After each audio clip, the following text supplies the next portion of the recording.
In this recording, we're going to review and do some practice questions related to our nausea meds and our antiemetics and our anti-nausea meds.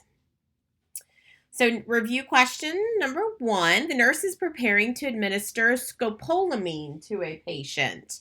It is most important for the nurse to determine if the patient has a history of which condition. Pause and answer that to yourself. All right, that is B, narrow angle glaucoma. So remember that scopolamine is an anticholinergic, and we need to make sure that we assess the patients to see if they have any pre-existing conditions that would make this particular medication dangerous for them. So one very important concern with it is that it's contraindicated in patients with narrow angle glaucoma. And so we have to use something different. All right, number 2, a patient tells the nurse that he takes ginger almost every day for nausea. It's most important for the nurse to determine if the patient is taking which medication. Pause and answer this to yourself. And this one is warfarin or Coumadin. Use of ginger can increase the absorption of PO medications, and so they could potentially increase bleeding risk with anticoagulants or antiplatelet drugs because if it increases absorption, you would have higher levels of those medications in your system.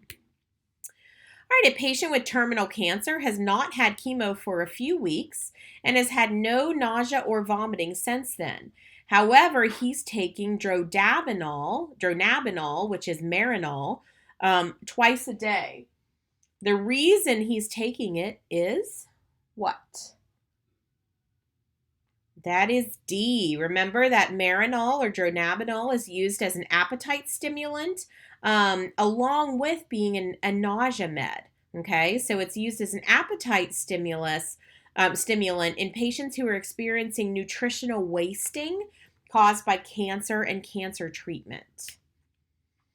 All right, a patient is receiving a continuous tube feeding via percutaneous endoscopic gastrostomy tube, so otherwise known as a PEG tube. Which drug would most likely be prescribed for this patient?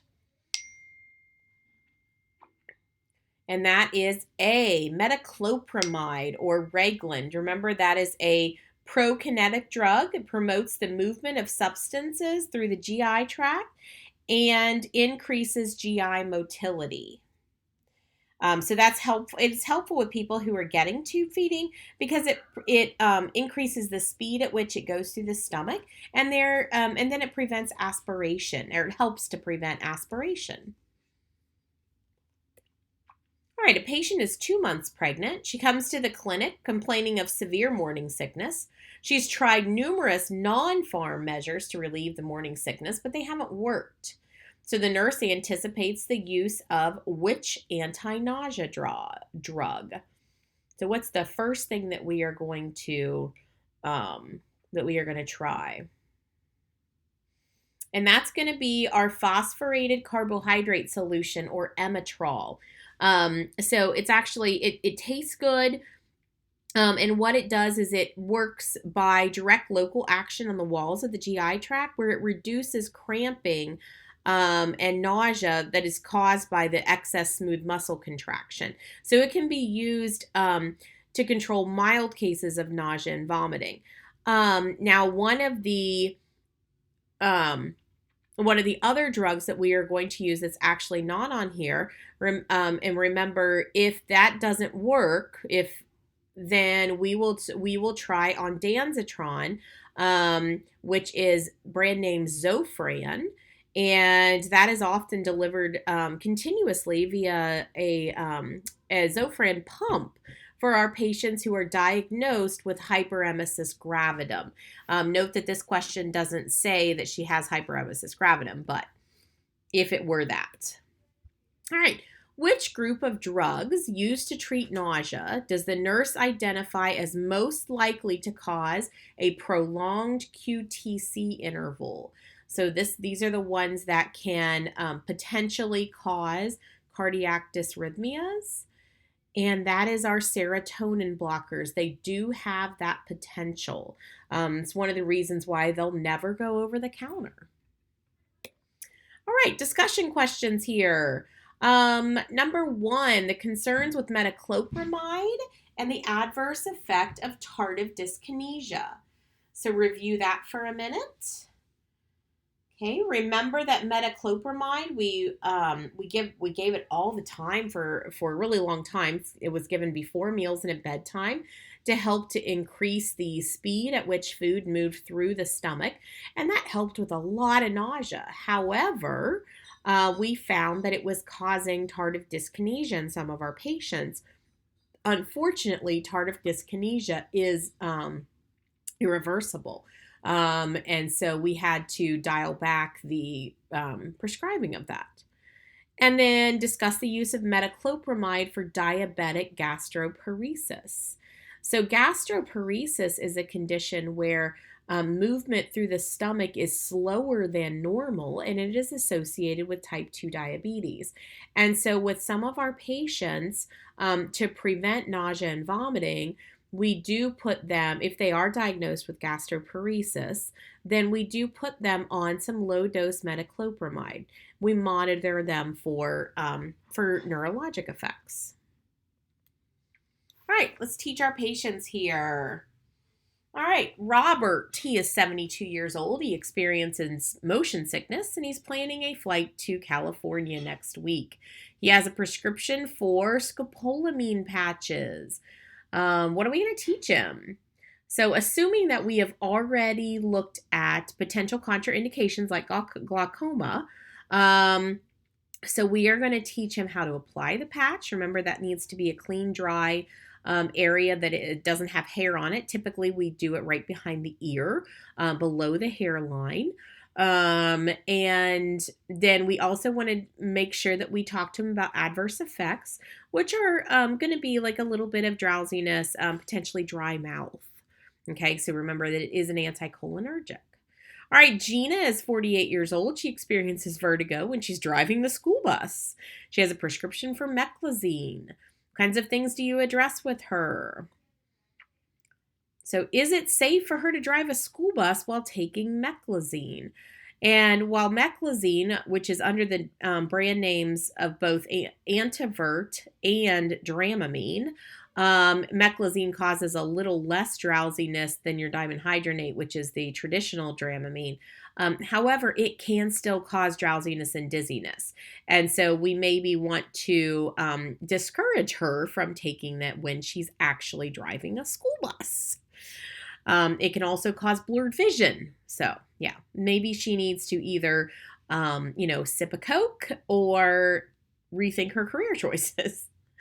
All right, John, he's 51. He has intractable vomiting because of chemo, and the physician is considering dronabinol.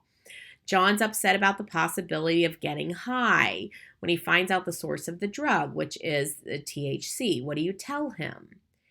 So dronabinol does not give you the high that marijuana does. It is specifically formulated. It only has the active ingredients in it. It does not have it. It's just THC. It does not have any of the getting high symptoms. Marianne, age 42, is undergoing chemo treatments and receives ondansetron as needed. What do you tell her about that med? So when do we give it? And how long do we keep her on it? And so we want to medicate her with this at least 30 minutes before she gets chemo. And then we will give it regularly during chemo. So we don't wait until they're puking. Okay, so remember that ondansetron is a great medication. It rocks. It really is a fantastic medication for our patients who are on chemo or are otherwise ill. But we want to make sure we stay ahead of it. It's kind of like pain medicine. You want to stay ahead of the pain.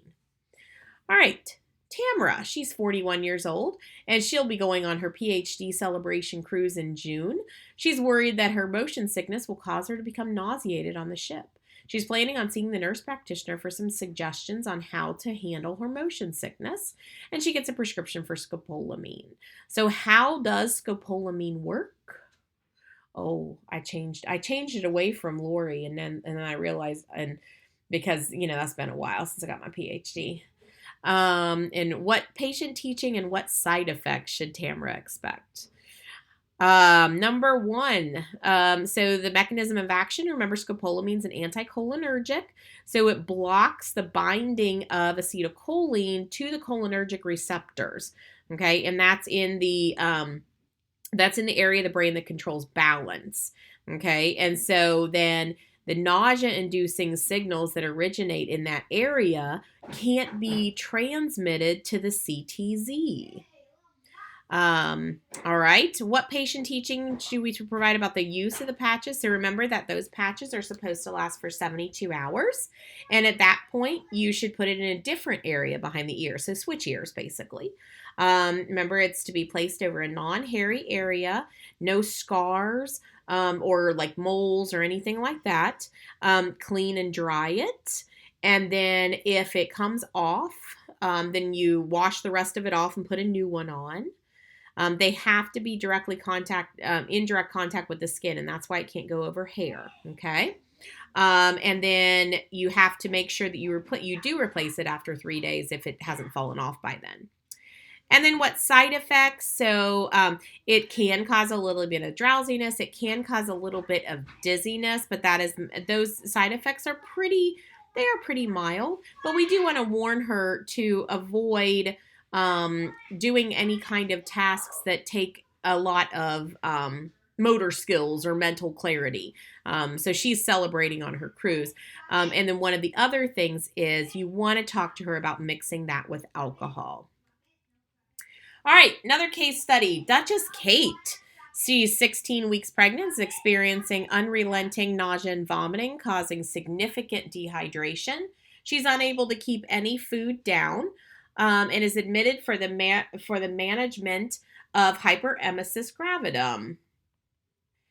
So I don't know if you guys are familiar, but so Kate Middleton with all of her pregnancies, she did have a lot of hyperemesis gravidum. So she's hypotensive and tachycardic on admission. So what kind of medical management is indicated for the Duchess? So first of all, she's got low blood pressure and she's tachycardic. Okay, so we definitely need her to get some IV fluids. She needs electrolyte replacement. She needs hydration, and then she also needs nutrition. Okay, and then she'll probably be prescribed on Danzatron or Zofran for the severe nausea and vomiting. So we're going to get her blood pressure back up by giving her IV fluids, and then that'll help her cardiac output, which will then allow her heart rate to come down. Okay, and we'll give it IV at first. She may very well get a pump. All right, what would you include in patient education about this? So remember, she's hypotensive, right? She's very dizzy. We need to make sure she's on bed rest. And we need to and so she's dehydrated, so she's going to be orthostatic. And so we need to make sure that she calls for help before getting up. We don't want her to fall. Okay. And then as the nausea subsides, they'll start with things like clear liquids and slowly increase.